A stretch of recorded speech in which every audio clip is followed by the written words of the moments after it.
मक्खन भोज किचन में आप सभी का स्वागत है। तो यहाँ पे हम देखेंगे सिर्फ 3 इंग्रेडिएंट से हमारा मैसूर पाक जो शाही मिठाई बोली जाती है। तो यहाँ पे देखिए एक पैन ग्रीस करके हमने रखा है, नॉन स्टिक पैन ले सकते हो, और एक कढ़ाई।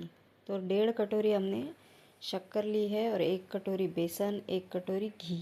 इस तरीके से आपको कोई भी एक ही कटोरी से मेजर करना है या कप से मेजर करना है। तो 1.5 कटोरी हमने यहाँ पे शक्कर एक कढ़ाई में डाल ली है और उसी कटोरी से अब मुझे सारी चीज़ें मेजर करनी है। तो यहाँ पे 1 कटोरी जो बेसन था उसे अच्छे से छान लेंगे, और छानने की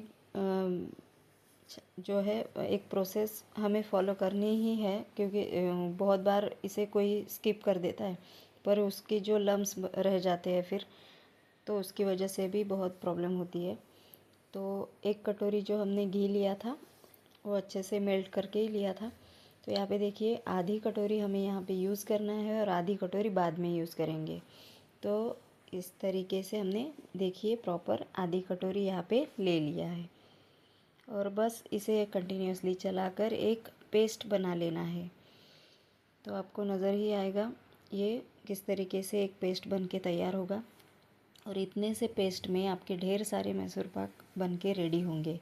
तो यहाँ पे जो 1.5 कटोरी हमने शक्कर ली थी, अभी गैस जलाकर आधी कटोरी पानी उसमें ऐड कर देंगे। जैसे कि ये शक्कर मेल्ट होके ये बन जाएगा एक सिरप। तो हमें सिरप ऐसे बनाना है, जैसे ही आप चेक करोगे तो एक तार का बनना चाहिए। तो 2 उंगलियों के बीच एक तार जैसे ही बनने लगे तो आपको ये उसी स्टेज पे तैयार हो जाएगा। तो इस तरीके से आपको ये तैयार कर लेना है, क्योंकि एक तार से अगर थोड़ा सा भी ओवर कुक हो गया तो ये कड़क भी बन सकता है। तो इसका ध्यान रखिए कि एक तार का ही हमें यहाँ पे सिरप रेडी कर लेना है। तो ये अभी इसमें आ गया है उबाल, और इसे चेक करने के बाद ये एक तार का बन जाएगा। तो ये ऐसे टेक्सचर देगा। तो इसी स्टेज पे अब मैं डालूँगी इसमें जो हमारा बेसन का पेस्ट था, तो वो पेस्ट हम यहाँ पे ऐड कर देंगे। तो थोड़ा थोड़ा करके आपको सारा बेसन इसमें ऐड करना है, और जो कंटिन्यूसली चलाओगे तो ये एक अलग ही घोल बन के रेडी होगा।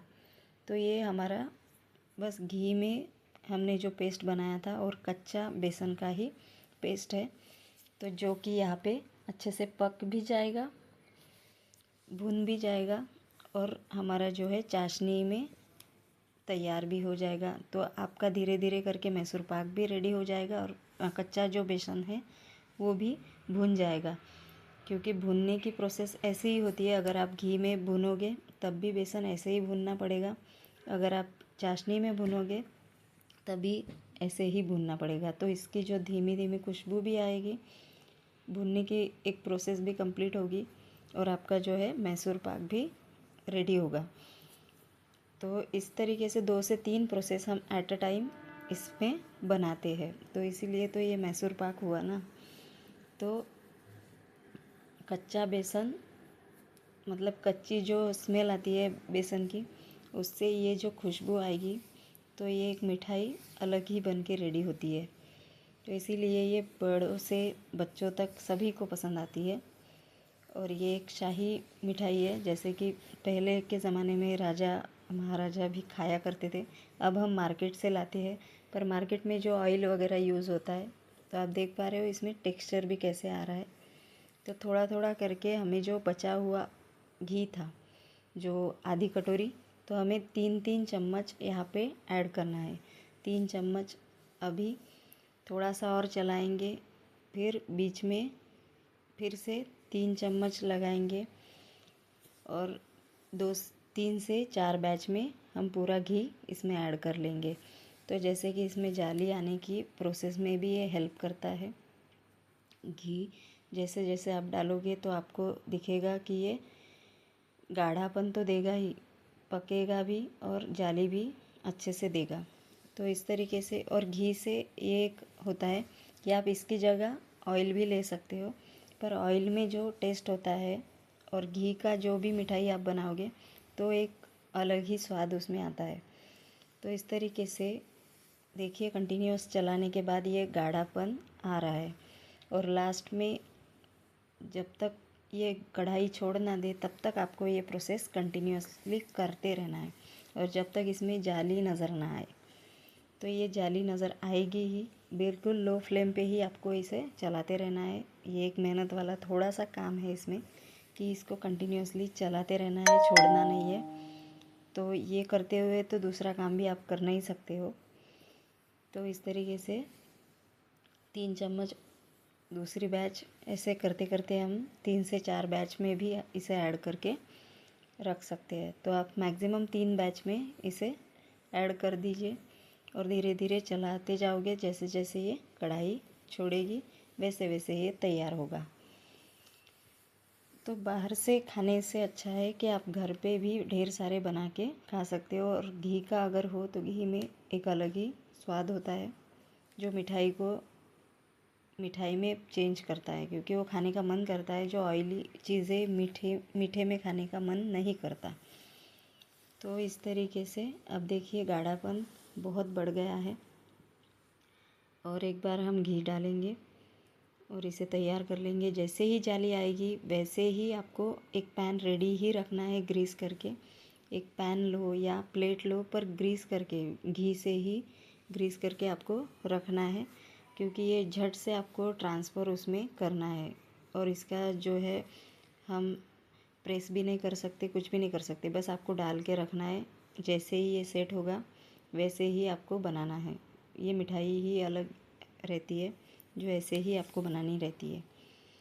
तो आप देख पा रहे हो अब ये जाली छोड़ने लगा है थोड़ा थोड़ा करके। ये जैसे ही आप चम्मच इधर से उधर पलटाओगे तो ये जाली की तरह नज़र आएगा। ऐसे घुमाते घुमाते कुछ भी दिखेगा नहीं, पर जैसे ही चम्मच इधर से उधर देखोगे तो साइड साइड में भी आपको नज़र आएगा कि ये देखिए, जैसे ही ट्रांसफ़र करोगे तो इस तरीके से आपको जाली नज़र आएगी। तो ओवर कुक इसे नहीं करना है, जैसे ही जाली आपको नज़र आए इसे ट्रांसफ़र कर देना है।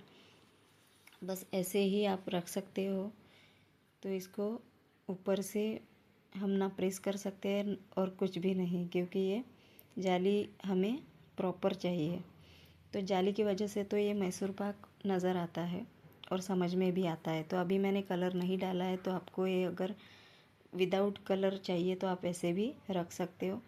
अगर कलर चाहिए तो फूड कलर भी आप इसमें डाल सकते हो। तो इस तरीके से ये सिंपल सोबर और बनाने में आसान है, पर सटीक टिप्स के साथ अगर आप बनाओगे तो इस तरीके से आप 10 मिनट में ये बना सकते हो। और आप देखिए जैसे ही आप ट्रांसफ़र करोगे तो उसमें 10 से 12 मिनट में भी ये गर्म ही रहता है।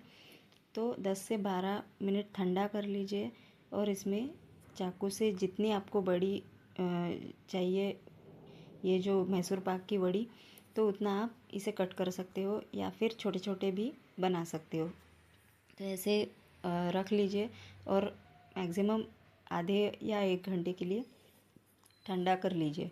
और फिर बाद में आप इसे कोई भी टिन में रख सकते हो और महीना भर भी खा सकते हो। तो ये वैसे कि वैसे ही रहेगा। तो देखिए हमारे ढेर सारे मैसूर पाक रेडी है खाने के लिए। तो इस तरीके से ये टेक्सचर देगा। और एक मैं आपको इस तरीके से तोड़ के भी बता रही हूँ।